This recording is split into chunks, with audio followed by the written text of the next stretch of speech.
कार्यक्रमाचे अध्यक्ष आदरणीय डॉक्टर राजन सर।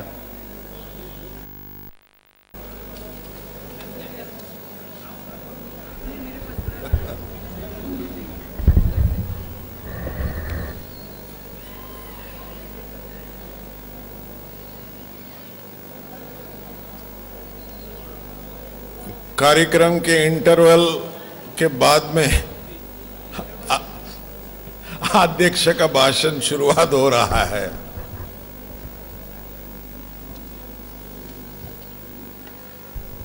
राष्ट्रीय संविधान प्रबोधन साहित्य संमेलनच्या उद्घाटक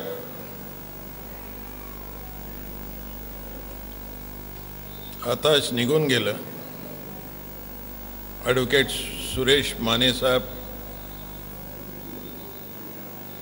वक्तागण फिरदौस मिर्झा हे पण आता निघून गेले।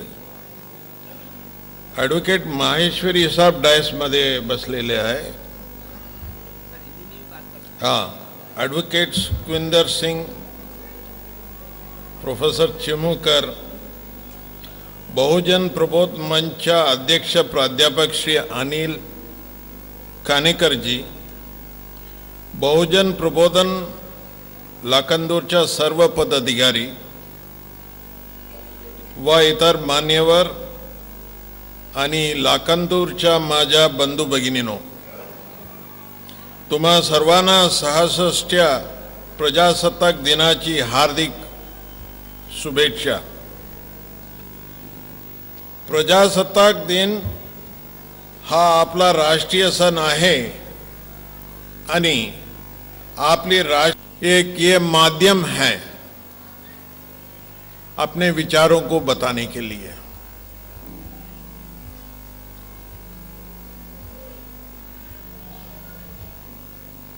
हम अक्सर अंग्रेजी भाषा में बात करते हैं हमारे विद्यार्थियों से जो कानून की शिक्षा लेते हैं, मगर मेरे विचार से अंग्रेजी भाषा जो है ये गुलामी भाषा है। कानेकर जी मुझे माफ करना, आप अंग्रेजी पढ़ाते थे।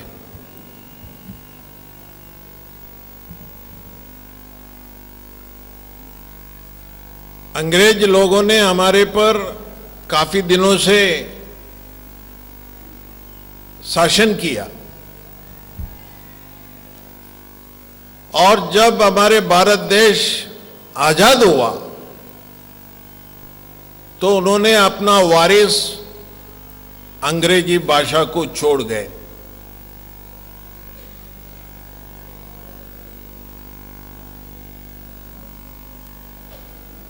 आपका इंडियन पेनल कोड, जिन्हें हम भारतीय दंड संहिता कहते हैं, उसको किसने लिखा है? उसको लिखने वाले हैं थॉमस मैकॉले। थॉमस मैकॉले ने 1835 में ब्रिटिश पार्लियामेंट को संबोधित कर रहे थे। उन्होंने अपने भाषण में ये कहा कि मैं भारत देश का कोना कोना गया हूं और काफी लोगों से मैं मिला हूं, मुझे एक भी चोर इस देश में मिला नहीं, कोई एक डाकू नहीं मिला। इस देश में रहने वाले जितने भारतीय लोग हैं उन्हें अपने संस्कृति के प्रति काफी गर्व है। ये लोग बड़े वफादार हैं, इनकी परंपरा के प्रति इन लोग काफी गर्व है। इन्हें हमें आसानी से गुलाम नहीं कर सकते हैं।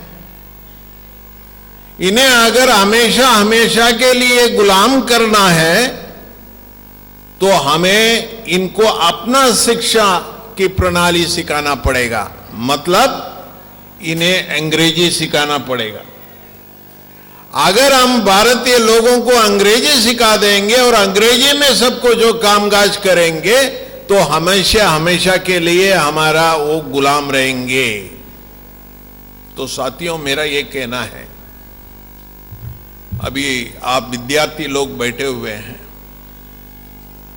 हर एक इंसान कम से कम 4 भाषा जानना जरूरी है। एक तो अपना मातृभाषा, और जिस राज्य में आप रहते हैं उस राज्य की भाषा, और तीसरा राष्ट्रभाषा जो हिंदी है, और चौथा अंग्रेजी भाषा जो ग्लोबल लैंग्वेज कहते हैं। तो ये 4 भाषा होना चाहिए। मगर ये धारणा गलत है कि केवल हम अंग्रेजी बोलने से ही विकास की ओर बढ़ेंगे। ये अक्सर गलत धारणा है। कोई 4 शब्द अंग्रेजी बोल देता है तो उसे हम विद्वान कहते हैं, शिक्षित कहते हैं। ये गलत बात है। मैं जापान गया हुआ था। जापान में जितना उन्होंने तकनीकी के विकास किया है वो अपनी जापानी भाषा में किया है, उन्हें अंग्रेजी नहीं आता। तो ये गलत धारणा है कि अगर हमको विकास करना है तो केवल अंग्रेजी भाषा सीखकर विकास करना है, ये गलत बात है। चलिए हम मुद्दे में आते हैं। हमारे अध्यक्ष का यह कर्तव्य होता है कि उनके पहले कितने लोगों ने भाषण दिया है उसको संक्षेप में बोलना, मगर समय की पाबंदी की वजह से मैं हमारे पहले जितने वक्ता लोगों ने अपने विचार प्रकट किया है उसके बारे में नहीं बोलूंगा। मैं इतना ही कहूंगा कि हमारे पास में जो एडवोकेट माने थे, आए हुए थे, बहुत अच्छा भाषण दिया उन्होंने, बहुत कुछ हमें सीखने को मिला है। उसी प्रकार इसके साथ में जितने बाकी वक्ता लोगों ने भी अपने विचार रखा है, बहुत अच्छी बात उन्होंने कही है।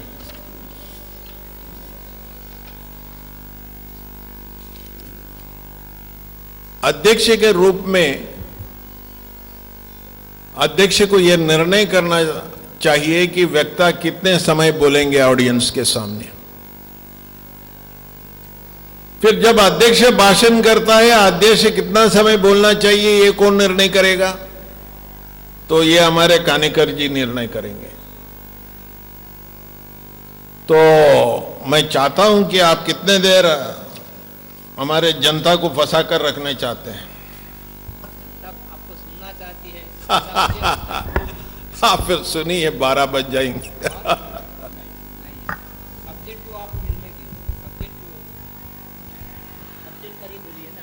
सब्जेक्ट में बोलता हूं मैं।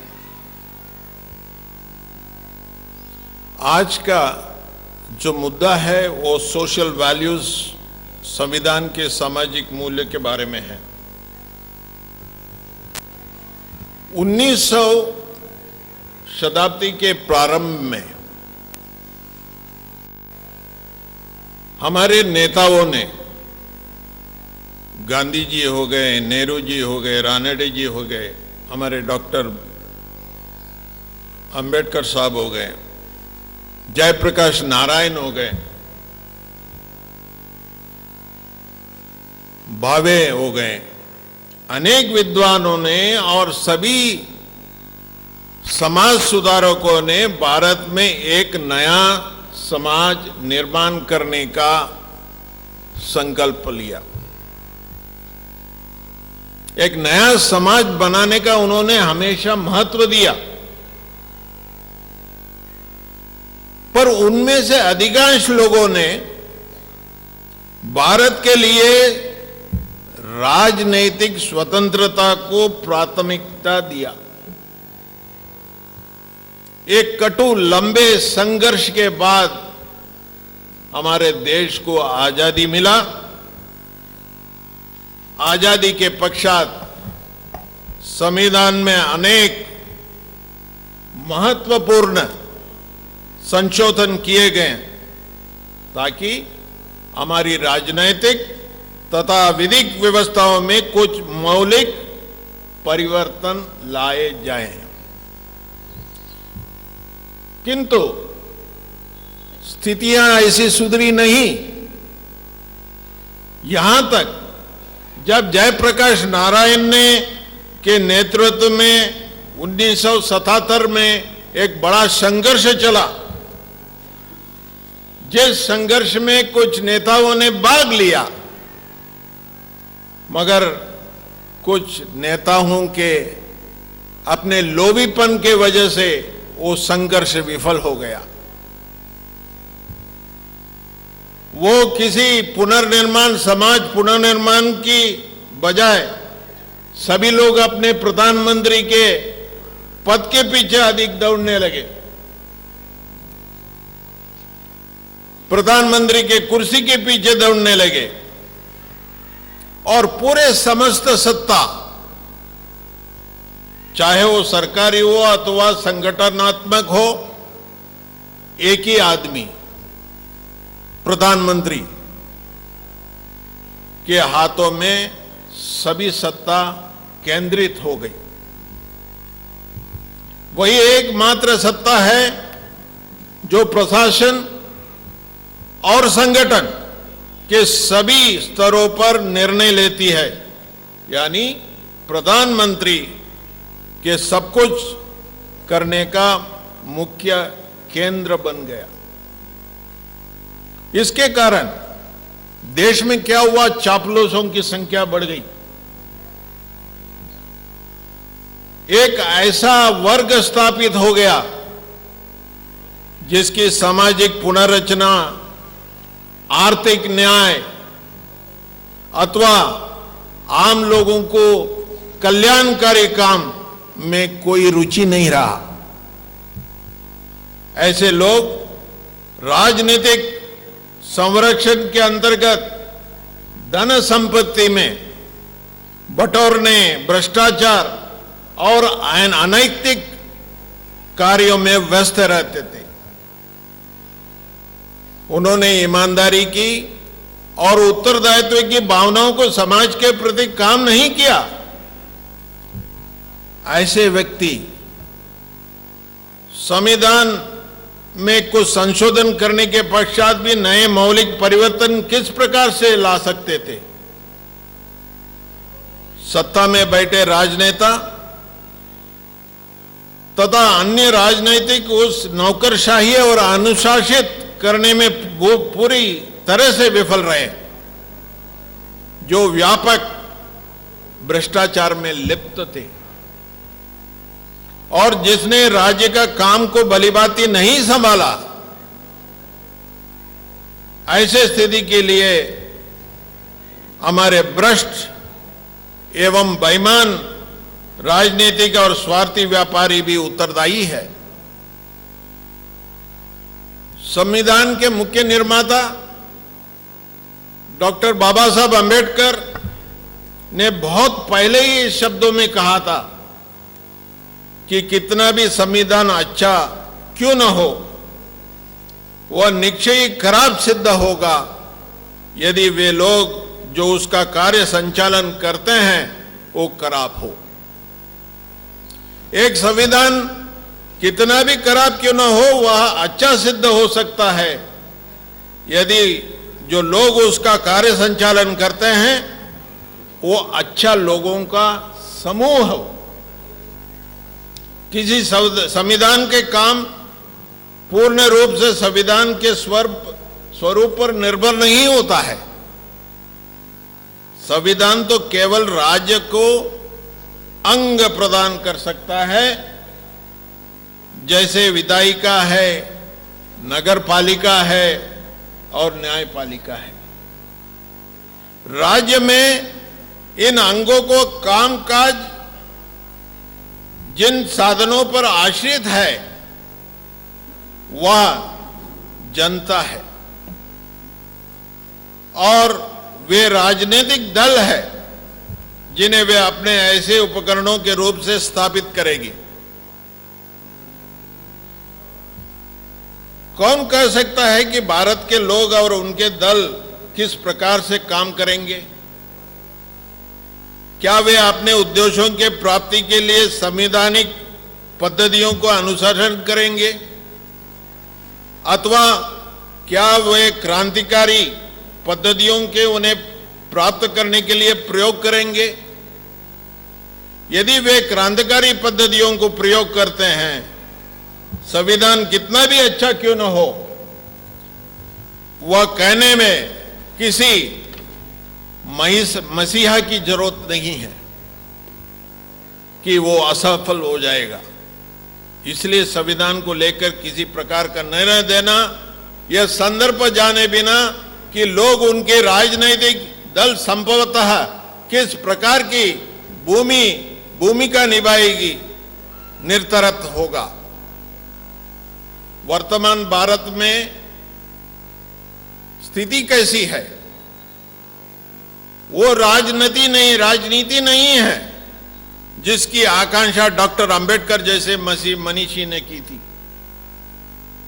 राजनीति पतन, भ्रष्टाचार तथा घोटालावाद में बदल चुकी है। वास्तव में संविधान तो हमें नियमों को एक ऐसी व्यवस्था प्रदान करता है कि जो शासन प्रणाली को सुनिश्चित करती है, जिसमें सभी को सामाजिक न्याय, स्वतंत्रता, समता, बंधुत्व और समान अधिकार सुलभ हो। ये सब क्या है? ये सब मानव मूल्य है। हमारे संविधान का कितना बड़ा महत्व है कि यह सभी महसूस होगा तब न्याय और सामाजिक उत्थान की शक्तियों के हाथों में भारत की सत्ता आएगी। अभी तक सत्ता में रहने वालों को अपने अपने स्वार्थी पूर्ति के लिए और जनता की दयनीय स्थितियों को अनदेखी और गरीबी हटाने के झूठे वायदे करते हुए अपने अपने घरों में अनाप शनाप धन संपत्ति का संग्रह करते हैं। ऐसे लोगों से संविधान के सफल बनाने में क्या आशा किया जा सकता है? दोस्तों, शासन पद्धति को बदलने की बात पूरे तरह से बेईमानी हो गई। समस्या का मूल तो यह है कि नए समाज का निर्माण वास्तव में नई व्यक्तियों को निर्माण में निहित है, न किसी नई संशोधित व्यवस्था में होगा जो जनता पर आवश्यक रूप से आरोपित हो, जैसा कि कुछ भ्रमित एवं भ्रष्ट तत्वों को सोचना है। यदि पूर्व में नहीं हो सका, अब हमारी समस्त शक्तियों उसी दिशा में संचालित होनी चाहिए।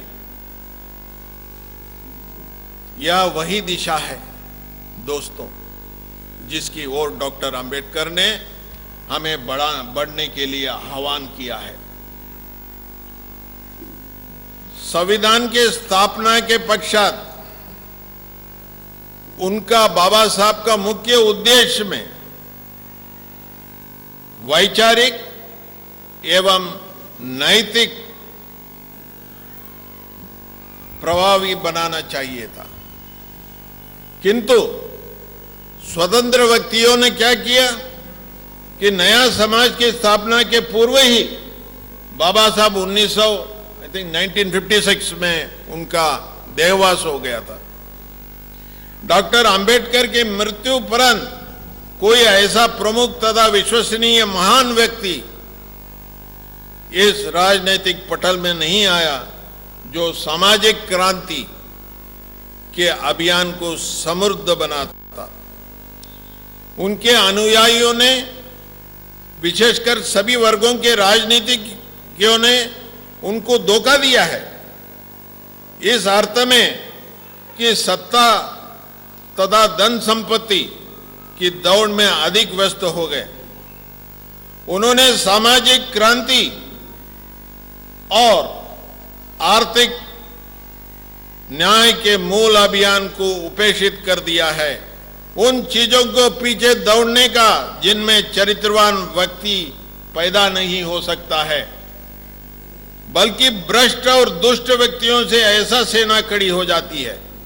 वास्तव में हमारे देश में व्यवस्था के संकट नहीं है, केवल नैतिक पुनरुत्थान तथा चरित्र के निर्माण की समस्या है। अच्छे व्यक्तियों को समाज की स्थापना और स्थायित्व है, तो हमें इसी दृष्टिकोण की अति आवश्यकता है। दोस्तों, संविधान में सामाजिक मूल्यों का एक लंबी लिस्ट है, किंतु मेरे दृष्टि में इनमें से कुछ आधारभूत मूल्य है, जैसा बंधुत्व, न्याय, स्वतंत्रता, समता, धर्मनिरपेक्षता, मित्रता, अहिंसा, सहानुभूति, सहिष्णुता, टॉलरेंस, पारस्परिक आदर, सम्मान और सकारात्मक प्रतिक्रिया। यदि हम नया समाज को स्थापना करने चाहते हैं दोस्तों, तो हम उन व्यक्तियों की संख्या में वृद्धि करनी पड़ेगी जिसमें सामाजिक मूल्य भरपूर हो और वे उनका व्यवहारिक प्रदर्शन अपने विचार